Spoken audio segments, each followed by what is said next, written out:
O Conselho Federal da Ordem dos Advogados do Brasil ingressou com um pedido de impeachment da Presidente da República, na linha muito parecida com o já proposto pelo Miguel Reale Júnior, pelo Dr. Hélio Bicudo e a Janaína Pascoal, indicando 3 fundamentos para o impedimento de Sua Excelência. Um crime de responsabilidade pela sua leniência em relação à corrupção, por ter ciência ampla e ter se omitido ao manter em cargos estratégicos na Petrobras pessoas que eram os principais atores desse grande desmantelamento da nossa maior estatal, pelas pedaladas fiscais, que é uma matéria que diz respeito, sobretudo, à transparência e austeridade com a lei orçamentária brasileira, e também em relação ao seu abuso, ao se intrometer ou obstacular a ação da Justiça. Como esperado, o presidente, então presidente da Câmara, Eduardo Cunha, só admitiu, no que concerne ao pleito do Miguel Reale e outros, a questão da pedalada. Por quê? Porque ele estava envolvido na questão da Lava Jato. O Eduardo Cunha está envolvido também na corrupção da Petrobras, por isso ele não queria dar foco, dar atenção a esse assunto em plena Câmara dos Deputados. Pedalada fiscal é uma coisa muito séria. Pode parecer um eufemismo esse nome simpático, mas na verdade a lei de responsabilidade fiscal foi um grande avanço, uma grande conquista do povo brasileiro. E as pedaladas fiscais nada mais fizeram do que escamotear o déficit público da nossa nação, retardando e agravando a grave crise econômica que hoje nós sentimos os seus efeitos de forma mais drástica, pecando pela falta de transparência e pela austeridade fiscal. Ao se deixar de repassar aos bancos públicos os bilhões que deixaram de ser repassados, na verdade a Presidência da República estava escamoteando, camuflando uma operação de crédito que é vedada. Até ao particular, o dono de um banco é vedado, é crime contra o sistema financeiro emprestar dinheiro às suas empresas ou a si próprio ou à sua família.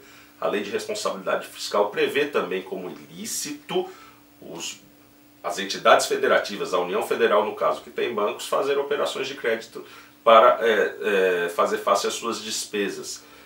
Bom, creio que isso será um precedente muito importante para os próximos governos, para que atentem, a despeito das circunstâncias políticas que devem nortear um crime de responsabilidade, que é um crime político, mas estarão mais atentos para não preencher esse pressuposto objetivo e levar mais a sério as leis orçamentárias e não praticar essas pedaladas.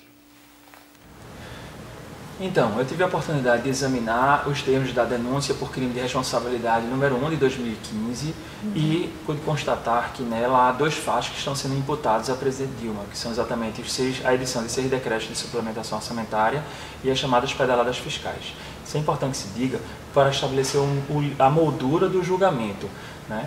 Existe o princípio do devido processo legal e ela só pode ser processada e apresenta direito de defesa em relação a esses 2 fatos. Portanto, descabe aqui falar em Petrobras, Lava Jato, eleições de 2014, porque os 2 fatos que foram recebidos foram apenas esses 2, referentes ao ano de 2015. E esses 2 fatos eles não se constituem em fatos típicos para serem considerados crimes de responsabilidade.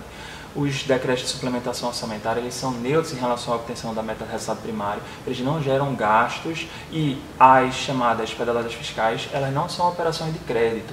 Alguns dizem que elas seriam como se fosse uma operação de crédito, porque na verdade é o Tesouro que deveria repassar valores ao Banco do Brasil, que deveria repassar valores aos agricultores, o chamado Plano Safra, que esse é o objeto que está lá no processo. Ou seja, é um projeto de subsídio de agricultura familiar. Na prática, existe uma lei que estabelece qual é essa possibilidade, que é a chamada Lei 8427 de 1992, artigo 3º estabelece que é por portaria de ministro a regulamentação e a execução se dá no âmbito dos ministérios. Então foi o Ministério da Agricultura quem editou as portarias. Então as chamadas pedaladas fiscais sequer foram editadas pelo próprio Presidente da República. Então não há um ato do Presidente da República doloso que possa ser caracterizado como crime de responsabilidade, pois ela seguiu, na verdade, um padrão que estava sendo feito já com precedentes e exemplos de outros presidentes da República. Além disso, é importante que se deixe claro aqui que não houve o conceito jurídico de operação de crédito porque não cabe analogia no direito penal. O Supremo já decidiu que crime de responsabilidade tem natureza penal ao entender que ele não pode ser objeto de legislação de Estados-membros. Pernambuco e Rio de Janeiro e Bahia não podem legislar sobre crime de responsabilidade porque não tem competência para legislar sobre direito penal. Portanto, a União é quem pode legislar sobre isso e, portanto, não cabe analogia em direito penal. Não cabe você dizer que aquilo se assemelhou a uma operação de crédito porque abriu a possibilidade do governo, do banco receber do governo. A operação de crédito houve em relação à instituição financeira oficial e o tomador, o agricultor, mas não entre o governo e a instituição financeira.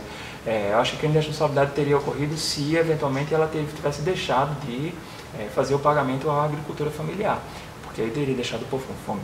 Então, um outro ponto que merece atenção é a questão de que os parlamentares eles foram conduzidos por um presidente que foi afastado, o presidente Eduardo Cunha. Ou seja, não existiu legitimidade na condução do processo, existiu desvio de finalidade. Além disso, os parlamentares ali eles estão na condição não de legisladores, mas sim de julgadores. E todos o que nós queremos é apenas um julgador isento. Então, o que você observou ali foram partidos políticos conduzindo o processo. O camarada ia, falava, dizia que votava não porque o partido político estava mandando. Então, cadê a isenção do julgador? O processo é completamente viciado.